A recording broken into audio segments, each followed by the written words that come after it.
Hello, what's good olds? Welcome to my channel. I'm the Joe BD, and for today what I have here is Nioh Complete Edition.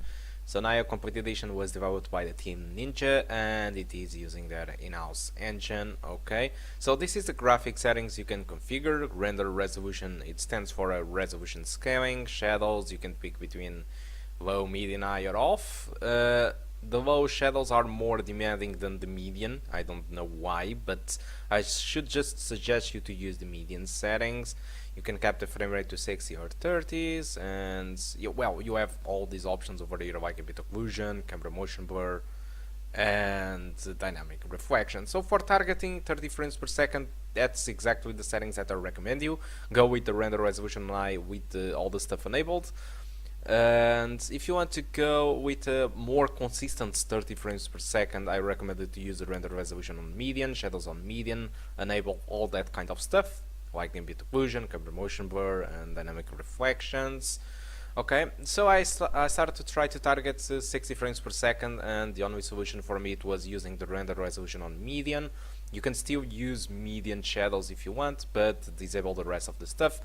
I disable it, but right now, by the time that I'm recording this, I think that I would enable dynamic reflections because it's not that demanding and makes a good difference in graphics.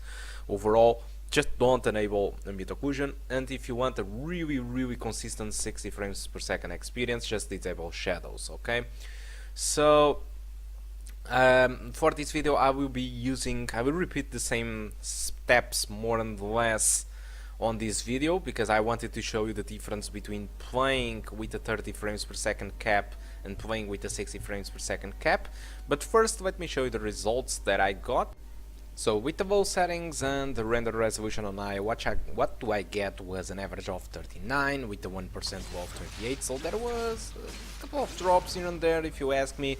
Even using the low settings of the game, which includes still shadows on median. But if I reduced the render resolution to median and kept the graphics on high with all the effects, what I got was an average above, you know, the low settings and the render resolution of high and the 1% low of 32, which was pretty good. Using the render resolution to low, trying to targeting 60 frames per second and using the low settings, which for me it was using the shadows of on median and all the rest disable, I got an average of 59 and 1% of 50. And using the entirely minimum settings, which is no shadows at all, what I got was an average of 60 and 1% of 53. These results were gathered in this beginning area, okay, which is essentially much more demanding than, for example, the open world area when you get out of this mission. I think it's because of the rain, I'm not really sure, but I think that the rain is it's a blame in here for the performance comparing to the other areas. But yeah, essentially this area it's much more demanding than the rest of the game, okay? So for recording I am using AMD Radeon Relive, which is making a very big impact on the frame times and also on the frame rate. I believe this is because when you use a software recorder it consumes a little bit of VRAM. And as you know, if you go to the Steam minimal requirements of this game, you will see that this game asks for a graphic card with 3 GB of VRAM. So I think we are pushing a lot in here by using a 2 GB graphic cards and still playing. I'm still using a recorder above of this record, so I'm really pushing a lot of the graphic card's memory, and so the performance sometimes it is a little bit bad. But anyway, one of the things that I really need to say about this game is that if you are interested in buying this game, just keep in mind that this game doesn't support mouse and keyboard, which I think it's really a shame because they are releasing this game for the PC, and you know, most of PC players don't have game controllers, they mostly have keyboard and mouse. Still, I don't think that, I think they understand. I'm not sure if this is because of a bad port, if it is because they really want us to enjoy the game decently, because this type of games, even Dark Souls, it really plays much better with the gamepad than with the keyboard and mouse. I think keyboard and mouse, it is really weird to play this game and makes all sense to use a game controller. In fact, oh shit. In fact, I really have to say, if you don't have the money to buy, for example, an Xbox 360 or an Xbox One controller, if you go to eBay, you will find very Chinese branded Xbox controllers. I have two friends of mine that did brought those types of controllers from eBay, those fake Xbox controllers, one of them was pretty fine, with the materials being the same, with the exception of the RB and LB key, which made a little bit weird noise, but it was incredible fine. The vibrators, the analogs, all the things were perfect. He paid like 10 bucks for it, which is pretty much 3 times less expensive than the original. And I had a friend of mine, another one, that did brought to one of those gamepads and got a little bit more than lucky with them, because the one analog, the left analog, was a little bit weird and completely uncalibrated, and so, well, you know, it wasn't really a pleasant surprise, but that's what you can expect from buying Chinese fake Xbox gamepads. But I'm just saying that you might want to try if you want to risk, and because it's really less expensive. Okay, so this is the open world area of the game, which is considerably less demanding. And like I was about to say, I don't know. I think that Nioh really shines at 60 frames per second and not at 40s or 30s. It's really up to you. You have the power of the choice. But still, I think that Nioh at 60 frames per second, it is really awesome, and I would take it every single time of the day. I would take those 60 frames per second with much worse graphics than playing at these frame rates. Okay, so for now, I will just enjoy a little bit on this open area. I will shut up, and I will get back as soon as I go to the low settings. If you want to skip there, you have a timestamp on the description of the video. Okay, so hope you keep enjoying the rest of the video. I will be back very soon. Goodbye.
Welcome back, boys and girls. So for now I will be targeting 60 frames per second.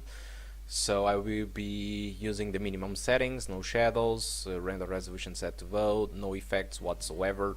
And here we are, 60 frames per second, awesome. Completely awesome, but unfortunately the AMD Radeon Relive made a lot of mess in here.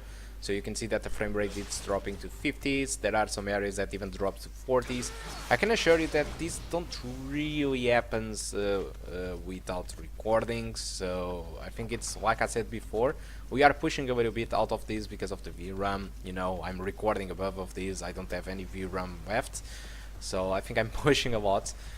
Okay, and all I want to say is that you pretty much get the 60 frames per second experience with all the stuff on the minimum.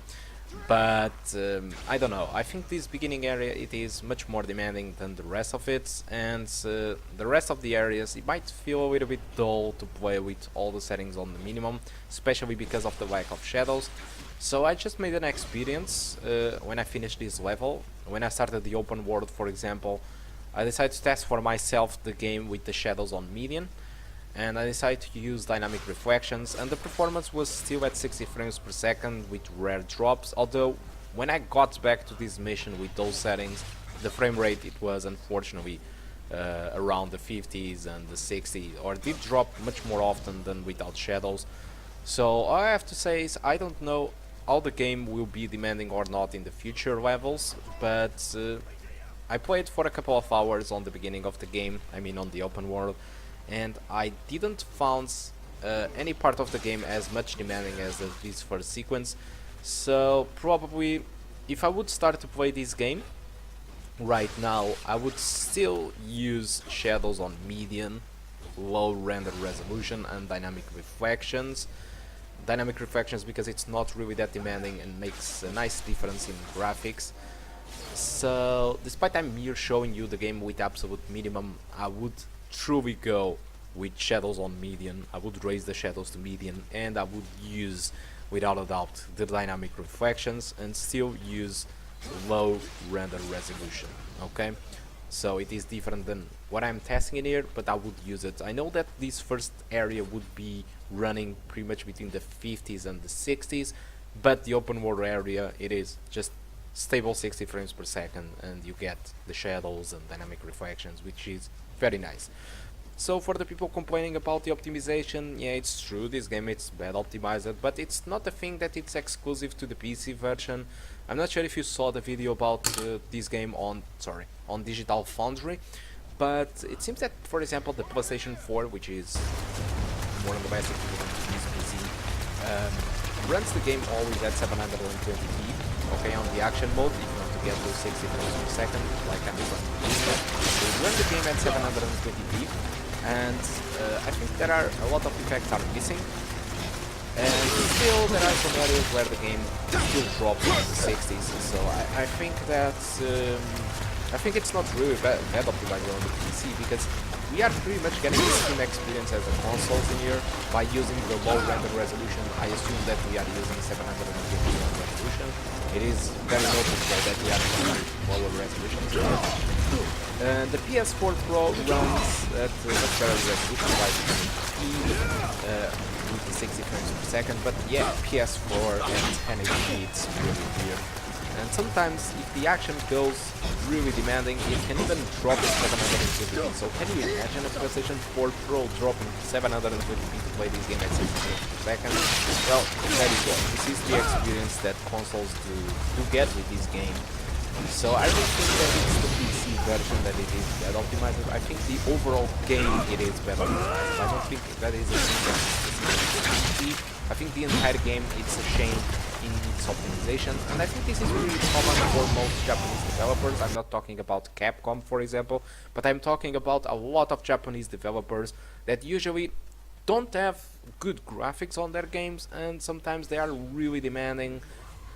And many people don't know why, but I think Japanese usually don't care too much about the graphics, don't care too much about you know, the frame rates. They just want a game that are Japanese or different and with their culture, you know, and so they usually don't take too much attention to the optimization and frame rates, and so that's why you can see those results on the PlayStation, and that is why this game is so demanding on the PC. Okay, anyway, if you want to enjoy this game at 60 frames per second, just do what I do. Just use the shadows on median, enable dynamic reflections. I know that the first level will be a little bit bad with drops and stuff like that, but for example in this environment will be really fine. And what you are seeing in this video right now, it is without shadows, so imagine this area with shadows and dynamic reflections. Okay, so guys, that's all that I want to talk about Nioh performance. Hope you did enjoy the video. Thanks for watching, and I do hope to see you soon. Any question, just leave on the comment section of the video. Think about it. Goodbye.